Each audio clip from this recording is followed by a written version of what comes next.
Carol, we're ready to do roll call when you are. Representative Blackburn, Excused. Vice Chair Clausen. Here. Representative Fortner, Here. Representative Heiner, Here. Representative Larson, Here. Representative Western, Representative Worf.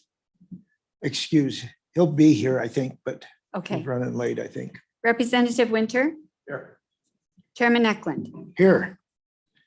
So the first bill for our consideration is Senate File 81, and the bill sponsor is here to present it. And so take it away, Senator Hicks.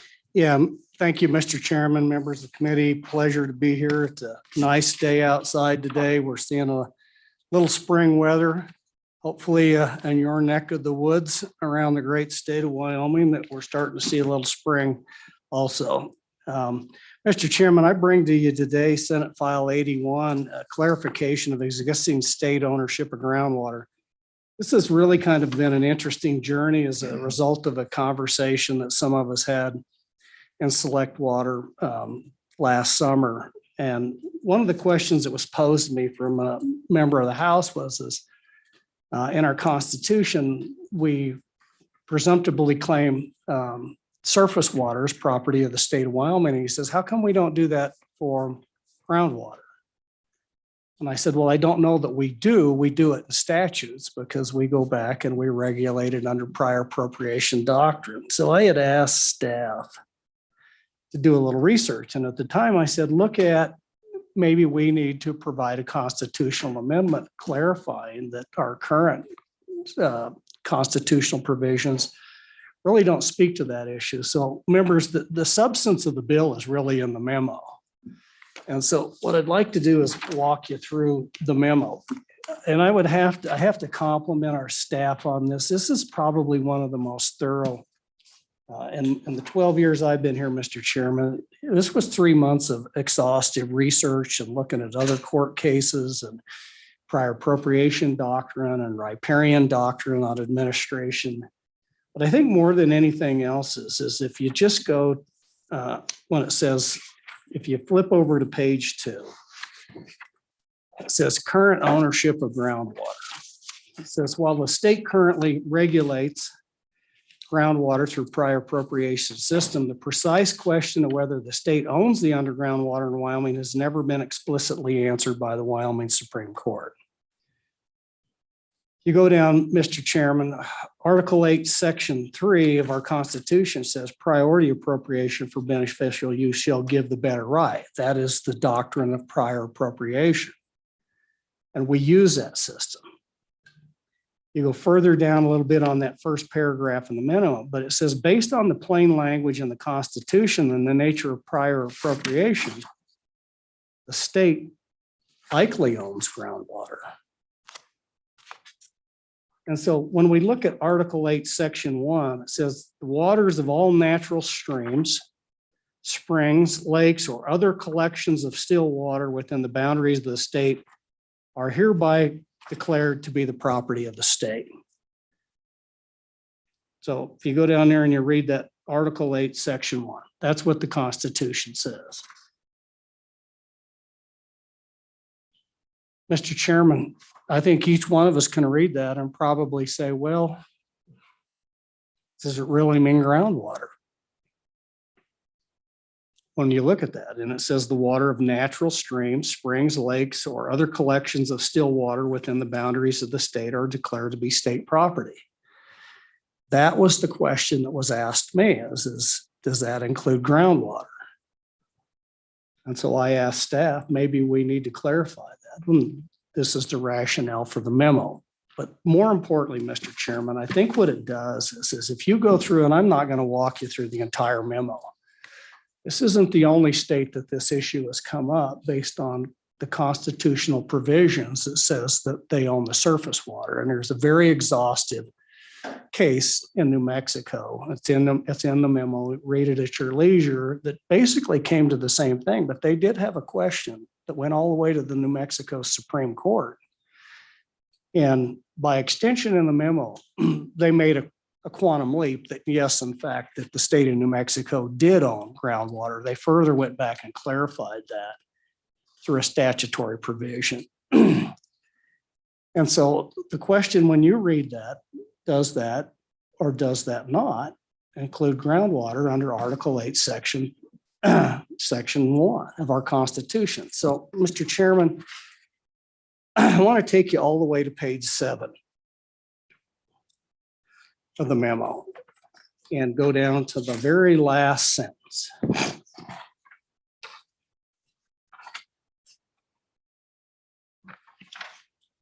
And it says, with the Constitution not specifying surface or groundwater, specific the word surface or groundwater, but simply all water, providing statutory clarification may simply serve the legislation affirmatively declaring the existing law of the land rather than waiting for litigation to arise, whether through an inter or intrastate water dispute. Mr. Chairman, that's all the bill does. Okay. If you go to the bill, page 2, says pursuant to Article 8, Section 1 of the Wyoming Constitution, underground water within the boundaries of the state is the property of the state. So what we've done is we've said in statutes now, that's what the Constitution says under Article 1, and it does include groundwater.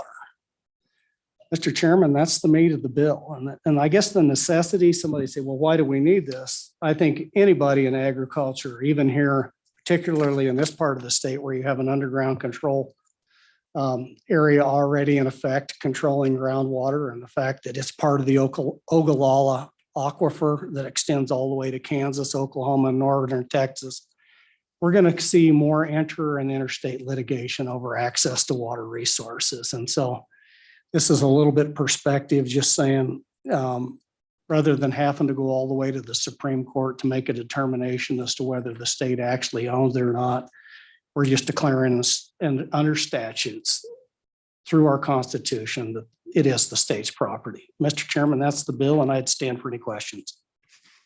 Questions? Representative Heiner. Thank you, Chairman, and thank you, Senator Hicks, for being here.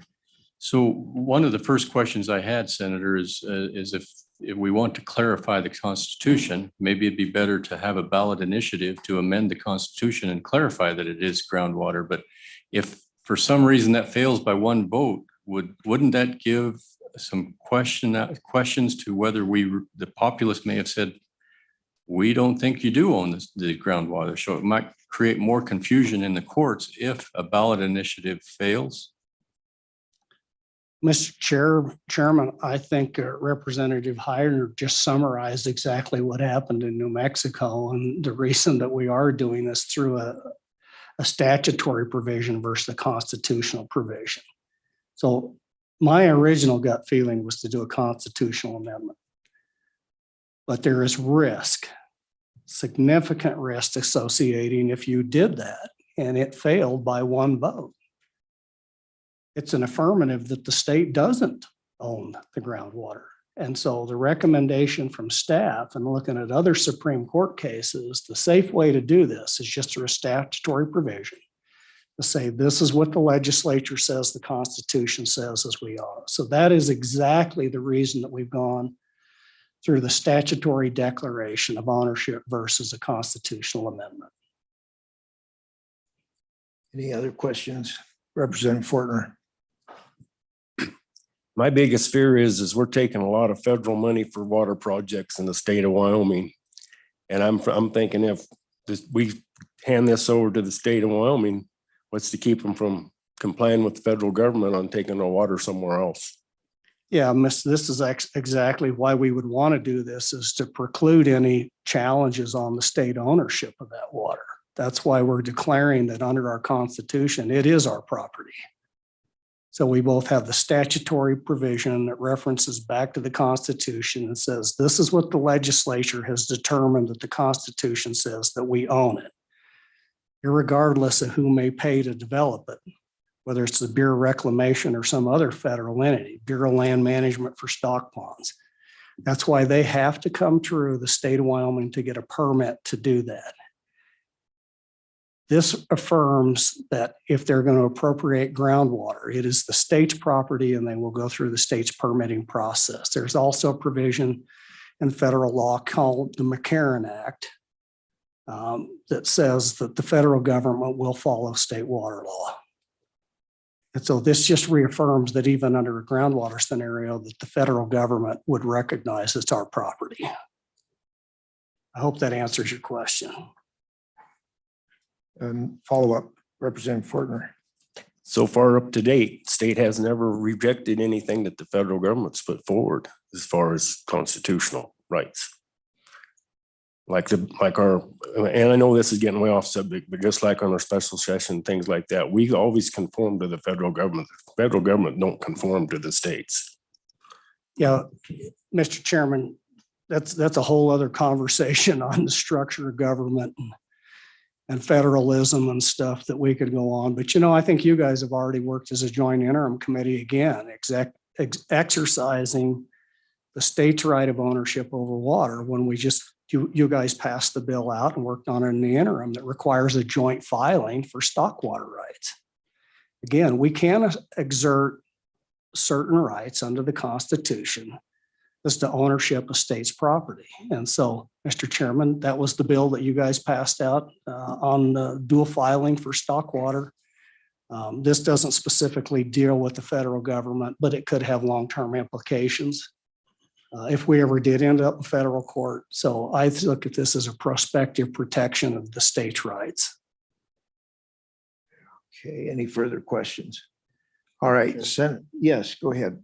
Vice Chairman Clausen. Mr. Chairman, Senator Hicks, so as a practical application, isn't this how we do it anyway? We just haven't spelled it out. Just we're not going to change any actions that we currently do. We've just assumed that it was this way, but this clarifies it, correct? Correct. We have been permitting groundwater for decades. And since, it's the same thing. It's under a prior appropriation system. So it doesn't change anything that we've currently been doing. Again, this is just to make an affirmative declaration that's not explicitly clear in our Constitution. Doesn't change the administration one iota. Okay, any other questions? Senator Hicks has to get away to a appropriations meeting. And so if you have any questions, now's the time for him. Now's the time to get her done. Senator, thank you. Thank you for doing this work. Yeah, if you get time, Mr. Chairman of the committee, it is a very interesting memo to read, particularly where a lot of this is what we're doing has already occurred in New Mexico. And you look at the quantum leap that the courts had to make down there to protect their ownership. This, one sentence doesn't seem like it's important.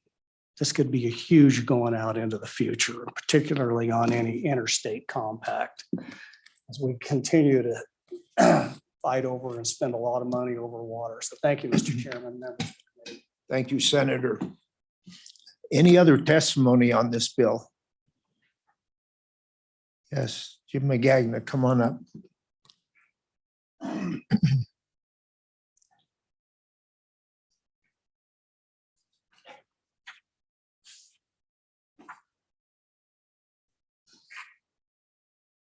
Thank you, Mr. Chairman. Jim McGagn with the Wyoming Stockholders Association. We strongly support this bill, and I'd like to thank those who raised the issue and Senator Hicks for bringing the bill. I think most of us in the agriculture community, and as an example, a lot of us have wells that we've drilled on federal land, BLM, and we've always assumed that the water that was being produced was the property of the state. So I think it was somewhat of a surprise to recognize that could potentially be in doubt, and that could have serious implications. Right now, as you've seen from other legislation, the name of the federal agency and the applicant go on the water rights together. But if in fact the federal government were to declare that that's their water, then the allocation and adjudication system the state has would go away, and they could do whatever they wanted with that water. So I think this is an important precautionary upfront protection that's particularly important to the agriculture community in Wyoming. Any questions? Okay, thank you. Oh, hang on, we got one Representing Western. Thank you, Mr. Chairman. Mr. McGagna, I mean, obviously, I firmly believe in what this bill is standing for, but does the supremacy clause from a federal standpoint have to deal with water, or would that impact this in that kind of scenario? Do you know?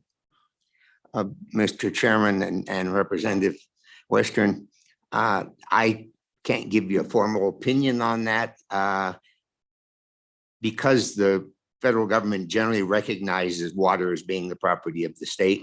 I'm not sure the supremacy clause could be used there, but they could certainly try to use it, and I wouldn't put it past them to do so if they saw it to be advantageous. Thank you, sir. Rep. Moline, come on up here.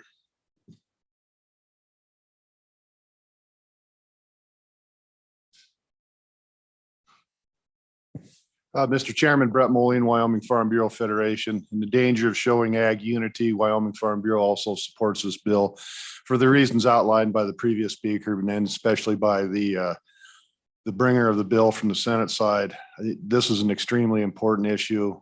I really encourage you to take this forward. With that, Mr. Chairman, trying to be brief, I would sit for any questions. Questions? Thank you. Any further testimony? Okay. Anyone online, Carol? Okay. Committee, what's your pleasure? Been moved by Wharf, seconded by Western. Discussion on the bill? Question being called. Roll call, please. Representative Blackburn, Excuse. Vice Chair Clausen, Aye.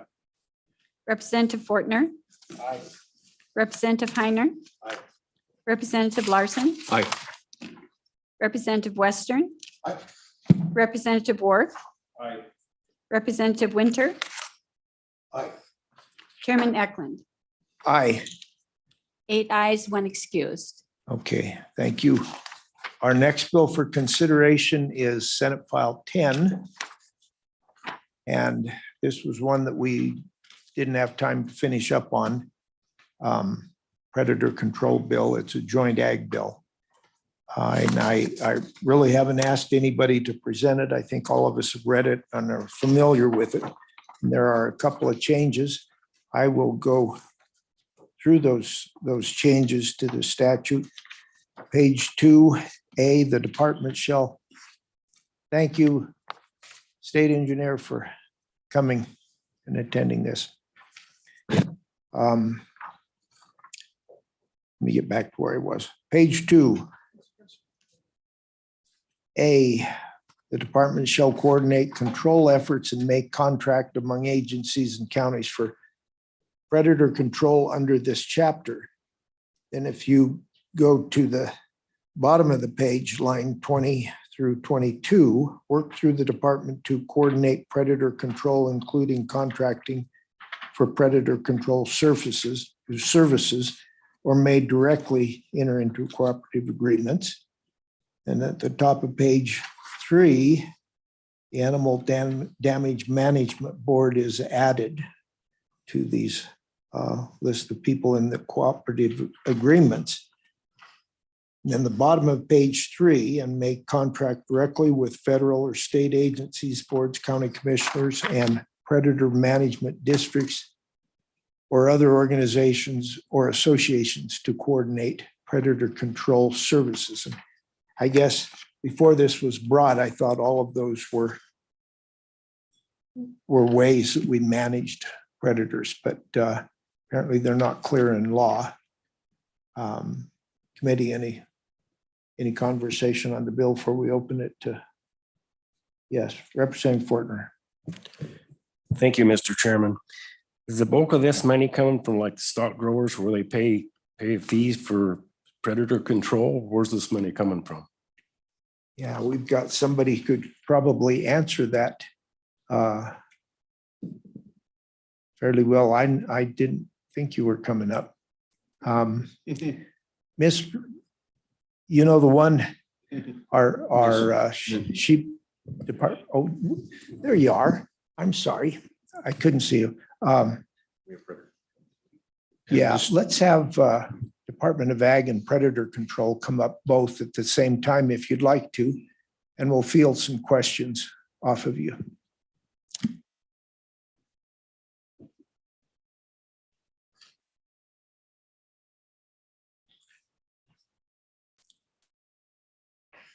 Good morning, Mr. Chairman, Committee. I'm Stacia Berry. I'm the Deputy Director at the Department of Ag, and I have with me Jerry Johnson, and he's in charge of our Predator Management Program.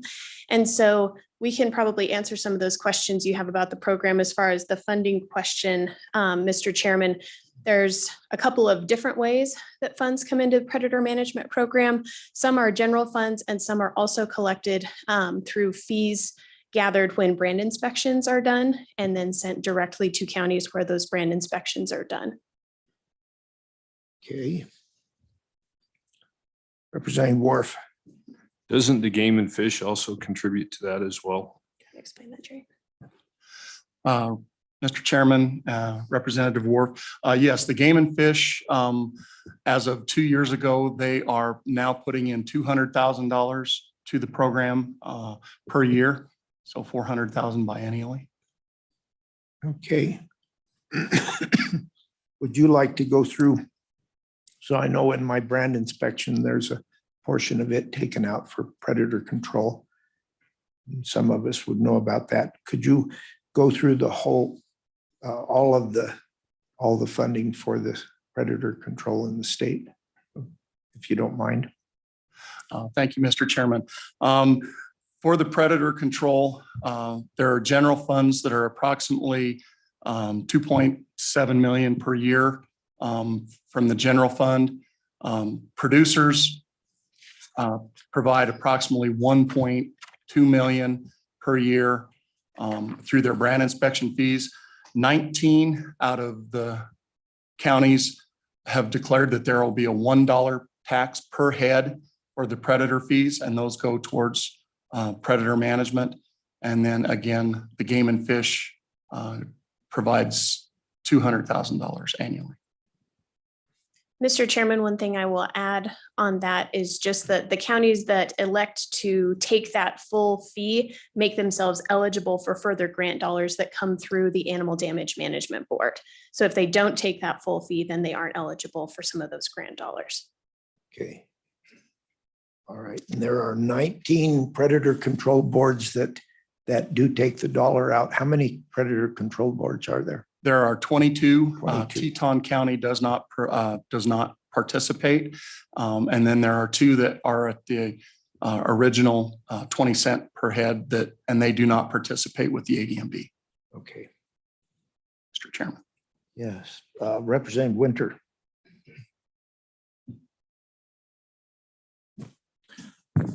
Yes, thank you, Mr. Chairman. Just so we know, who are the other counties that don't participate? Maybe we could talk to them. Okay, Mr. Chairman, Representative Winter, the 2 counties that do not participate are Sublette County and Platte and Laramie County do not participate in that. Yeah. Okay. Any other questions? Well, I hate to get too far into the weeds, but our wolf problem that we've had in the last few years, how could you explain? Because I'm unclear as to the different areas. There's the greater Yellowstone Park area where they can't be hunted, but producers are compensated for wolf kills. This is now, I am really in the weeds because this is federally funded money. Would it be best if I not even bring this up?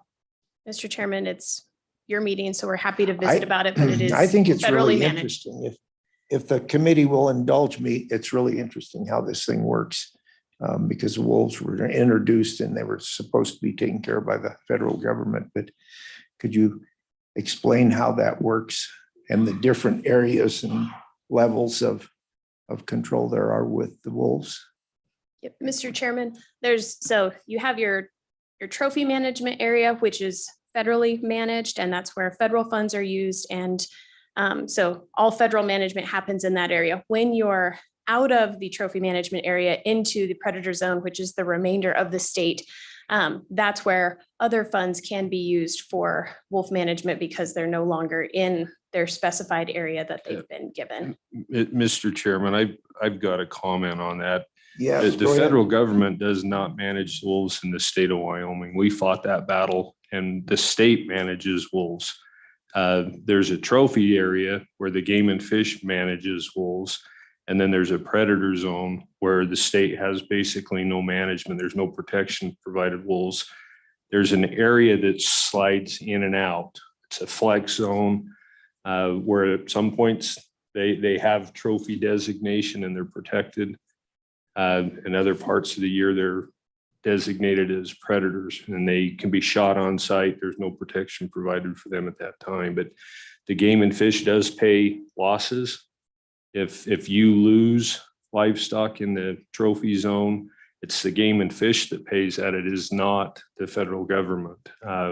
So that is something that's changed. I think it's important that we all understand that. We fought hard to get wolves under state management. So that's the case with wolves. Grizzly bears are still under federal management. Hopefully we can get that resolved soon, but I just have to correct that because we don't get any federal dollars for wolf management.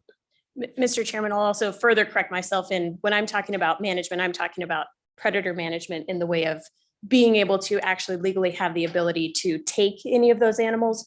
If you're in the trophy area, that can only be the federal government. But Mr. Chairman, Representative Worf is absolutely correct as far as compensation and those different issues. Would you know if that's a departure from what the agreement was when they were introduced into mainly Yellowstone Park? I don't know as I'm very clear on the. Mr. origin. Chairman, it's probably not wise for me to speak on the specifics, but the details of that agreement and our partnership with the federal government on that management has certainly continued to evolve over the years. Yes, okay, well put. Representative Fortner. I see on this bill, you have predicious birds. Are we to the point that we can start controlling ravens in the state of Wyoming or from nest robbing, like in our sage grouse habitat areas? Have we started down that road with this? Is that why this is in here? Mr. Chairman, Representative Fortner, yes, there can be raven control. It is done through USDA Wildlife Services. They're the only ones that are allowed to do raven control, but they do raven control with the DRC 1339 applications throughout the state. But they are the only ones that are allowed to do the raven control. Representative Fortner. So we sign off on this bill, then we're going to be in line to have more of that done then, or it's just the same amount of predator or raven control in our sage grouse areas, or? Mr. Chairman, Representative Fortner, it should be as continued, just continual as normal. Okay. This should not affect that for the raven control. The predator districts, along with USDA Wildlife Services, can ask for the raven control when there are areas of concern, and with the sage grouse included.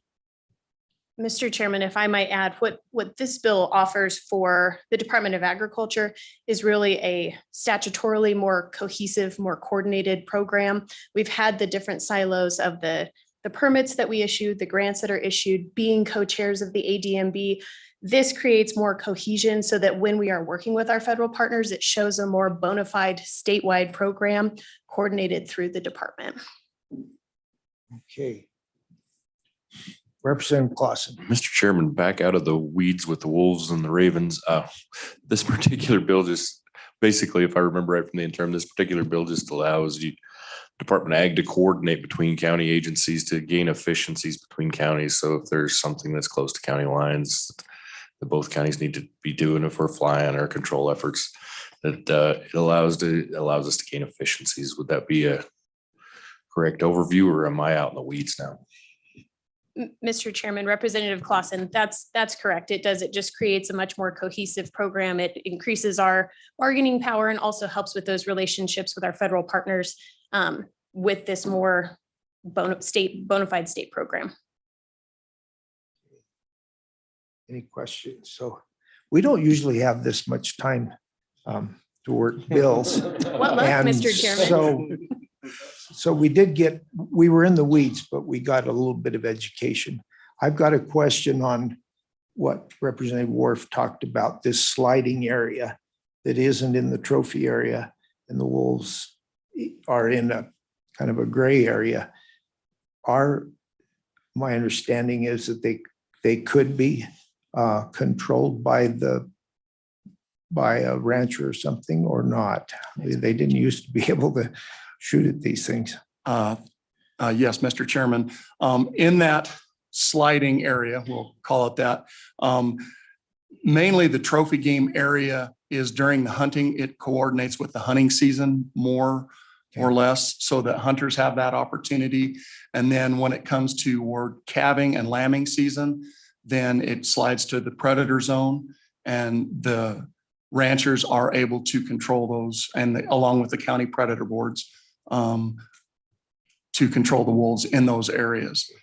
And then if I could add one other little thing to your comment or your question on the wolf compensation.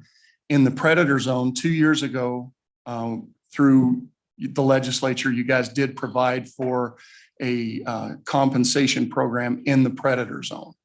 And that was good for the 2 years. Okay, any other questions? Thank you. Thank you, Mr. Chairman.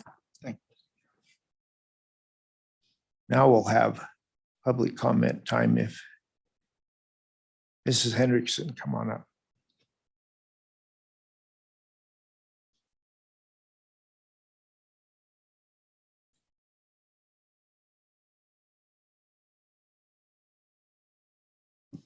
Thank you, Mr. Chairman, Committee. Amy Hendrickson, Wyoming Wool Growers Association, and also the Wyoming Association of County Predatory Animal Boards. We are very supportive of this. We appreciate that it was taken up during the interim, and that there's an interest in it. We agree with with how it was described by the Department of Agriculture, that this just clarifies things and provides flexibility. And makes it clear that it is a cooperative program between the counties and the different agencies and the state. It just clarifies things. Okay, any questions, committee? Thank you. Thank you. Other public testimony? Do we have anyone online? Okay. Committee, what's your pleasure? Moved by Wharf. Seconded by Larson. Any discussion on the bill changes? Question on the bill. Question being called. Roll call, please. Representative Blackburn, Excused. Vice Chair Clausen. Aye. Representative Fortner. Aye. Representative Heiner. Aye. Representative Larson. Aye. Representative Western. Aye. Representative Wharf. Aye. Representative Winter. Aye. Chairman Eklund. Aye. 8 ayes, 1 excused. Okay. Something I wanted to say. I'm really proud of this committee. The way everybody has matured in a year's worth of time and been able to, because we had to start meetings at 7 o'clock last year a few times to try to keep up with work, but you have come along in your ability to concisely communicate and move these meetings along, and I so appreciate it. So Representative Clausen did something. Thank you, Mr. Chairman. I was just going to mention that one of our longstanding, I guess you would say, members of the crowd is going to be leaving us, and I was going to thank her for all the hard work that she did for the sheep industry. I think it's it'll be a loss, but I just wanted to give her a big thanks because I know there's been a lot of work over the years. Yeah, thank you, Ms. Hendrickson.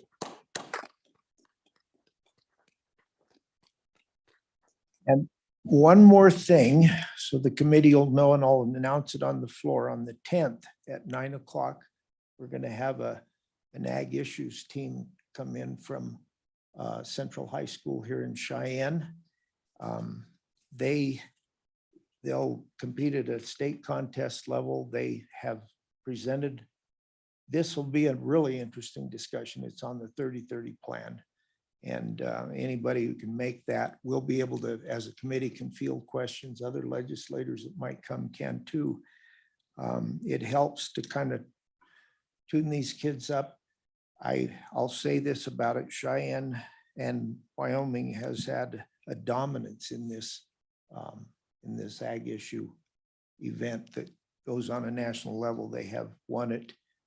My daughter was on one several years ago, and I know of at least 5 or 6 teams that have won that contest, and it's a really big deal. And they'd appreciate any questions you can bring to them. It helps them get ready for this major competition they'll be in. So, anything else? Yeah, go ahead, Carol. I just wanted to remind you that interim subjects or topics tomorrow is the deadline, Yeah, and you can get those online. yeah. And there'll be, so anybody who has ideas in the public, as well as agencies, as well as legislators, we'll hash through those. I'm not sure when, but we need them submitted, and they'll be submitted by one of the legislators. Thank you. Meeting adjourned.